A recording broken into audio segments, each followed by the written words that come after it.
The true purpose of a spiritual teacher is not really to answer all of your questions. The true purpose of a teacher is to give you the tools and the insight to be able to find the answer to every question within yourself. That is the highest purpose of a teacher. A true teacher doesn't just feed you answers or sort of subtly ensnare or entrain into your nervous system that you need them to heal or you need them to like help you find safety or resolution. A true teacher teaches sovereignty, teaches empowerment. A true teacher embodies you or empowers you to move beyond the teacher. A true teacher is trying to get you away from them as quick as possible, but not because they don't love you. It's actually because they love you so much that they want to see you truly grow and they want to see you truly transform.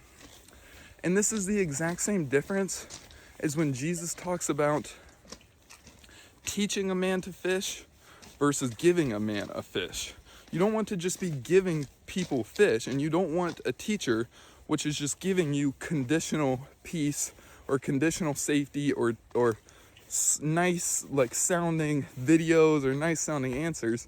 You want a teacher which is empowering you to recognize that sovereignty within yourself. And the true teacher, again, he doesn't just give men fish.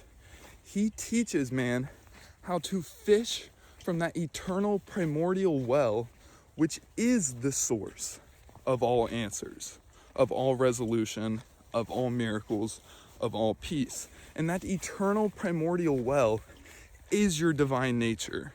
That's what Jesus taught. And your divine nature is your transcendent layer. It's the level of isness.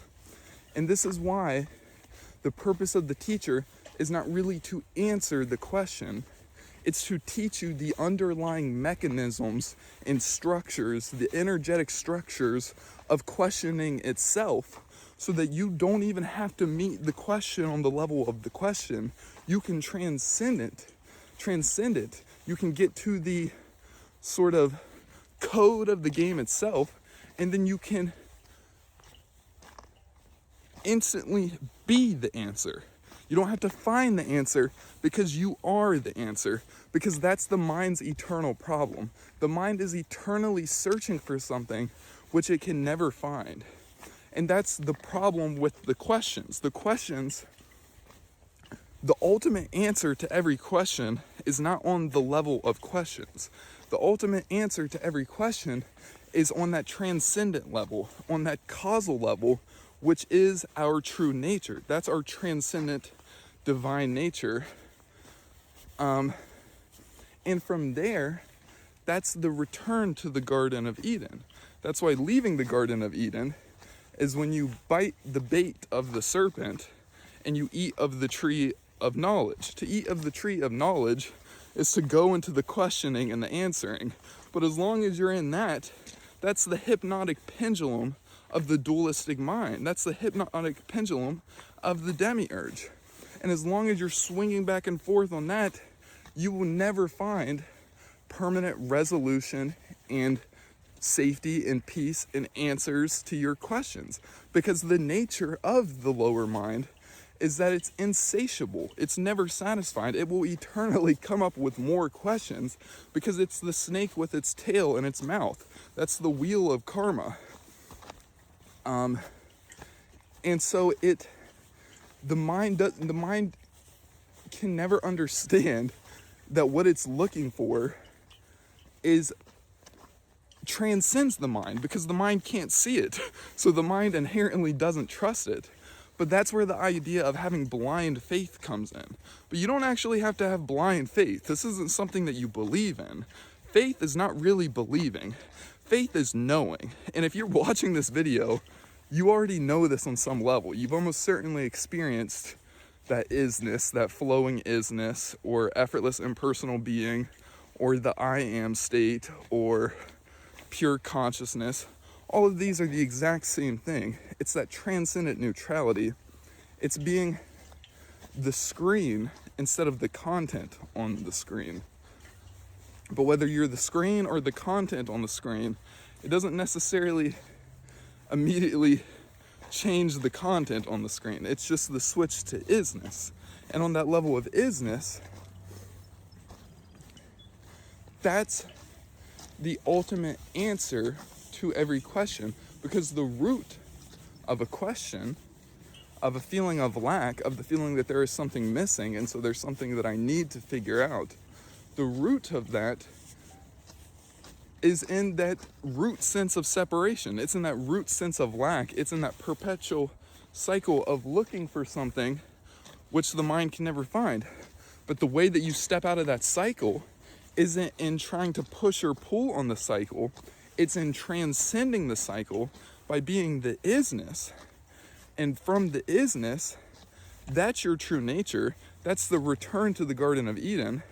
And that's when life automatically gives you the answers to any questions that you could possibly have.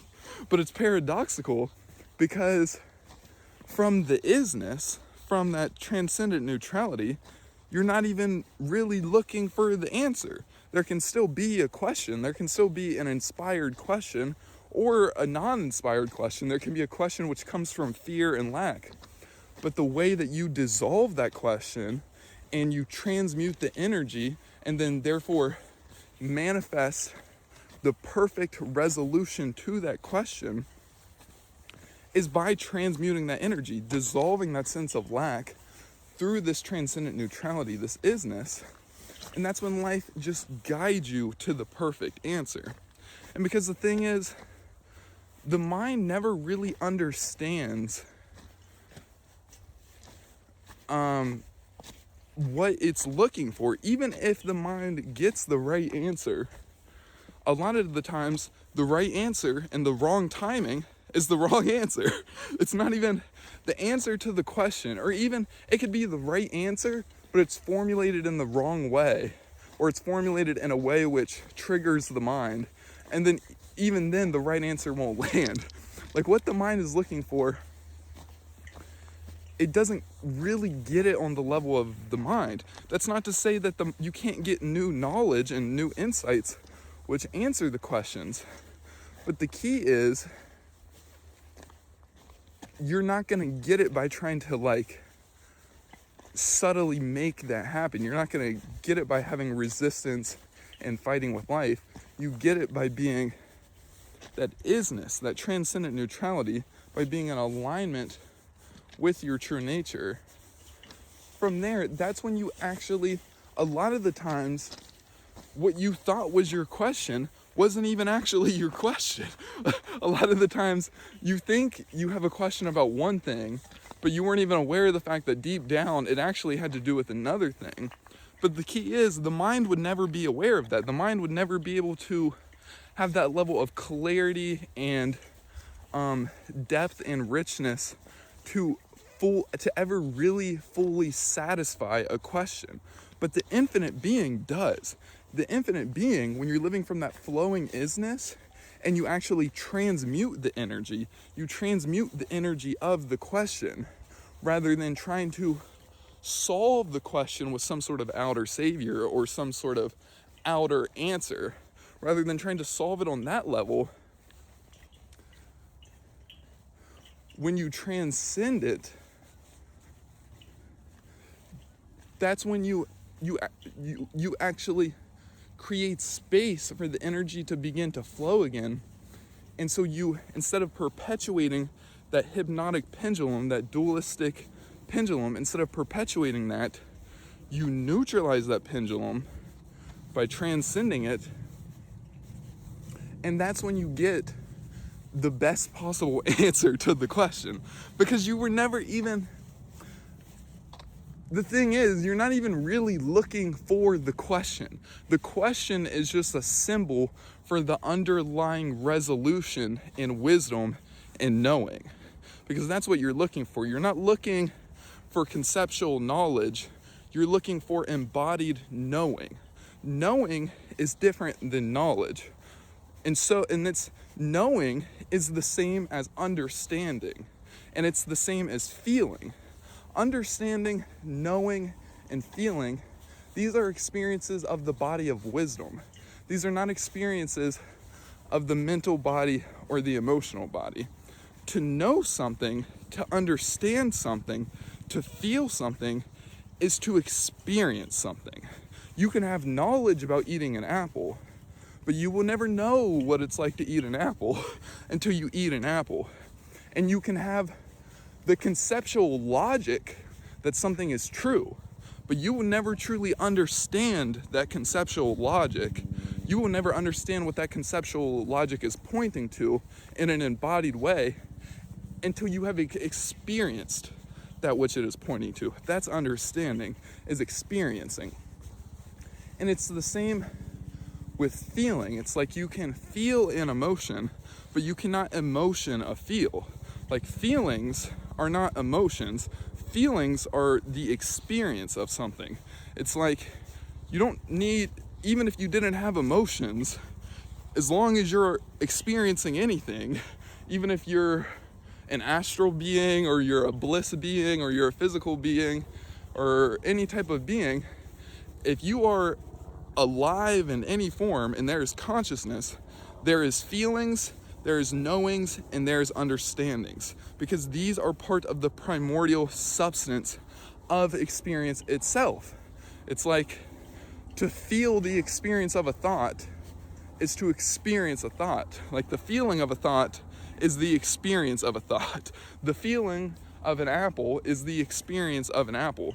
The feeling of the taste of an apple is the experience of tasting an apple. The feeling of the smell of an apple is the experience of smelling an apple. Like, the feelings, they correlate to the first person experience of any experience. And so this is why you're not actually looking for knowledge. You're looking for knowing. Knowledge that doesn't follow understanding means nothing. Knowledge that doesn't follow understanding, that doesn't follow knowing, it has no power. It's like phantom projections. It's not embodied. It's not rooted within your structure because you haven't experienced it. And so even if the teacher can give you some very pretty, perfect, poetic knowledge, it doesn't mean shit if it doesn't convert to knowing. Like, that knowledge needs to be converted to embodied living insight, embodied knowing, embodied understanding, embodied feeling. When you feel something, you know it. And the way that you get the ultimate resolution to any question that you could possibly have is to have that full understanding. And the way to have that full understanding is to be this isness, is to be pure understanding itself. That is the eternal well of answers, the eternal well of understanding, of feeling, of isness. That is where you fish for these divine, miraculous answers. But you're not fishing. It's not actually fishing. It's just living as that isness. And then you can be intuitively inspired in certain directions. You may have a sort of question about, oh, how can I cook this meal that I want to cook? But the key is, the way to find the best answer and to do it in the best possible way is to be the isness, be that transcendent neutrality, that flowingness, even to the pursuit of the answer. That's how you come at it from inspiration. And from there, you're not even really like clinging to an answer. It's not like you're saying like, oh, I'm gonna be so upset if I can't find the answer to this problem or something. It's just like that childlike flow where you're just kind of, it's like a childlike curiosity. And then you can still do everything that you would do on the relative level to find an answer to the question. But the key is, you will do it in the most smooth and gliding and efficient and magical way possible, the more you are in alignment with this isness, and the more that you're not clinging to any sort of resistance or fear-based energy. Because if you're clinging to that, that's when, even if you find the answer to the question, it won't fulfill you. Because again, you're not really looking the question isn't really about the question. The question is about the experience that the questioning is pointing to. And the questioning is pointing to the experience of fulfillment. It's the experience of isness. It's the experience of wisdom. And wisdom is different than intelligence. Wisdom is knowing. And the key is, from the wisdom, you are in contact with your infinite intelligence. But infinite is a lot different than what people think. From the mind's perspective, we think of infinite as in manifest. We think of infinite as in conditional. We think of it as in, like, what that means is that we think that having infinite intelligence means that you know everything. But that's not what infinite means. To have infinite intelligence is to be in touch with pure knowing itself. It's not about knowing everything on an intellectual level. It's about being in touch with your infinite being, which is the source of all knowing and intellect and wisdom. And from there, you don't need to be like juggling this massive brain of like all the different answers. You're just living from no mind, from non-conceptual awareness, from that isness.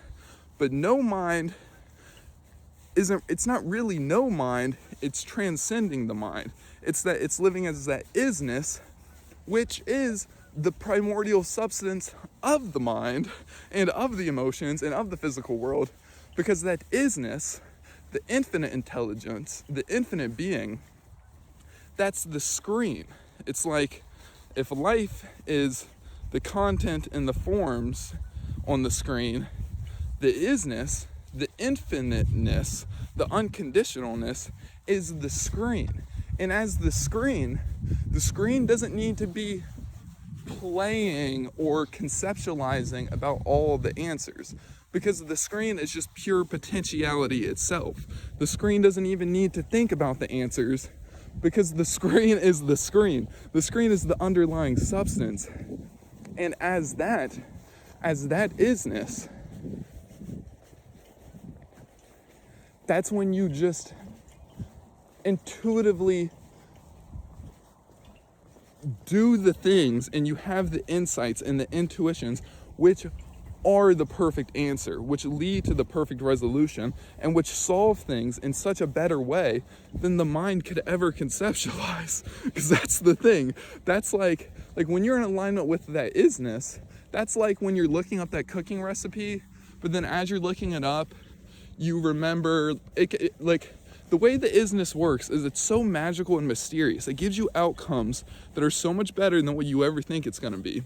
But so, like, an example with that cooking recipe would be, if you're doing it from the mind and from the reactive fear-based energy, it would play out like something like, oh, you're looking for the recipe, but you can't find it, and then you spend 40 minutes trying to find it, and then you settle on one that's not quite good enough, and then you do it, and then it doesn't even work out that well, or maybe it works out okay, but then the person you cook it for didn't even like it, and and it's like this whole, it's like even though you found the answer, you didn't find real resolution.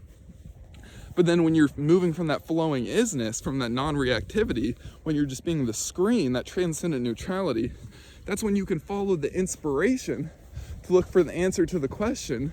And maybe from there, because you're just in that lightness and you're in that just like intuition, that's when you're in alignment with the path of least resistance and an alignment with that infinite intelligence. And so that's when you might have just some random inspired idea where you think, oh, I remember my college friend used to cook this and I haven't talked to them in 10 years, so I'm gonna send them a text and ask them how to make this and see how they are. And then you send them a text and with no attachment to it. It's not like you're thinking like, oh, I hope they reply to me or something. You just maybe send a text, or it could be to a family member or anything. And then they text back right away and they're in the same town as you and they wanna hang out. And then you guys hang out and you don't even make the meal. You go and get dinner and you have a blast. And then you make like you have a big reunion with a friend that you haven't seen in months or something. like that's how the isness works. Like the isness will give you resolution and magical divine outcomes that are so much better than anything the mind could ever come up with. Like that's, and it doesn't have to just be like that, like that's a sort of exaggerated example, but that's the kind of thing which does happen all the time from this isness. Like when you're in alignment with synchronicity, it's like, yeah, like you just randomly reach out to someone with no attachment whatsoever, and then it just like emerges into this like wonderful, amazing experience, and then you like have a new friend, or you guys just have a blast together, or you arrange a vacation together, or you guys start a business. Like it could be anything. And every single movement of life can be a portal and an opportunity for these huge like quantum expansions when you're in alignment with that isness, because there's no limit to the screen. There's a huge limit to the character on the screen, to the mind on the screen, to the content on the screen. But as the isness, as that primordial substance, there is no limitations to that. There is no limitations. And that's when you're in touch with your infinite nature. You're in touch with that infinite intelligence, which is pure knowing itself. It doesn't need to have a bunch of knowledge, because it is knowing. It is understanding. It is pure feeling itself. And that is the root answer to every question. When you live from that, and you know how to access that at will, and you know how to live as that isness, as your infinite nature, that is the answer to every question. And again, you can still have questions, but you'll go after them from inspiration, from intuition, and that's when you'll be guided to those divine, lovely, magical outcomes. And that's when you become the teacher, because you become that one true infinite teacher, which is the infinite being, which is the isness. And that is the reclaiming of your sovereignty. That's when you don't need anybody, you don't need anything, and you're not attached to the world. That's the real message of Jesus, is in restoring that connection to your transcendent divine nature, to living as that flowing isness. And then that is the return to the Garden of Eden. Life will just take care of you there. Everything will resolve. Everything will transmute. That is the transformational alchemical agent. That is the eternal well of Whoa, I almost slipped. That is the eternal well of knowing and understanding itself. And that is the purpose of life, is to live as that. That is the return of the prodigal son, and the Father will not shame you. The Father will not beat you up. The Father will welcome you with the glory of the angels. The angels will be singing your name as you live from this isness, and as you merge with your higher nature and you step out of these reactive patterns. That is how you embody it and reclaim your sovereignty, and that is your highest purpose. That is the purpose of life, is the merging of the absolute and the relative, merging the Shiva and Shakti, and taking on that divine cosmic consciousness. And from there, you are the primordial teacher. You are the infinite being, and you will be able to find the answer to every question within yourself. That is the highest teaching, and that is the purpose of a true teacher.